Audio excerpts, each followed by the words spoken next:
அனைவருக்கும் வணக்கம். இந்த பதிவில் சனி கர்மா நட்சத்திரங்களை பற்றி பார்க்கலாம். புனர்பூசம், சுவாதி, அவிட்டம் இந்த 3 நட்சத்திரங்களும் சனி கர்மாவை கர்மப்பதிவாக கொண்ட நட்சத்திரங்கள்னு கூறலாம்.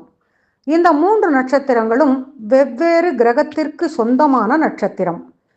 புனர்பூசம் நட்சத்திரம் குருவுக்கு சொந்தமான நட்சத்திரம். இந்த நட்சத்திரத்தில் பிறக்கக்கூடிய குழந்தைகள் பிறக்கும் பொழுது குரு தசையில் பிறப்பார்கள்.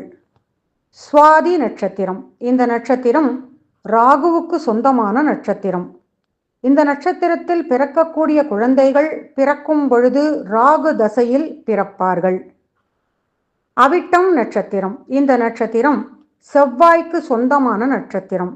இந்த நட்சத்திரத்தில் பிறக்கக்கூடிய குழந்தைகள் பிறக்கும் பொழுது செவ்வாய் திசையில் பிறப்பார்கள். வெவ்வேறு கிரகத்திற்கு சொந்தமான இந்த 3 நட்சத்திரங்கள் ஒரே மரபணு தொடர்பை கொண்ட நட்சத்திரங்கள் எனப்படும்.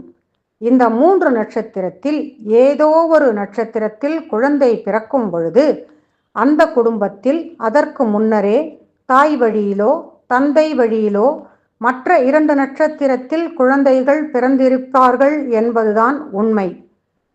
இந்த 3 நட்சத்திரத்தை ராசி நட்சத்திரமாகவோ அல்லது லக்ன புள்ளி நின்ற நட்சத்திரமாகவோ அல்லது லக்ன அதிபதி நின்ற நட்சத்திரமாகவோ குழந்தைகள் பிறந்தால் அவர்கள் சனி கர்மாவை கர்மப்பதிவாக கொண்டு பிறந்துள்ளார்கள் என்பது பொருள்.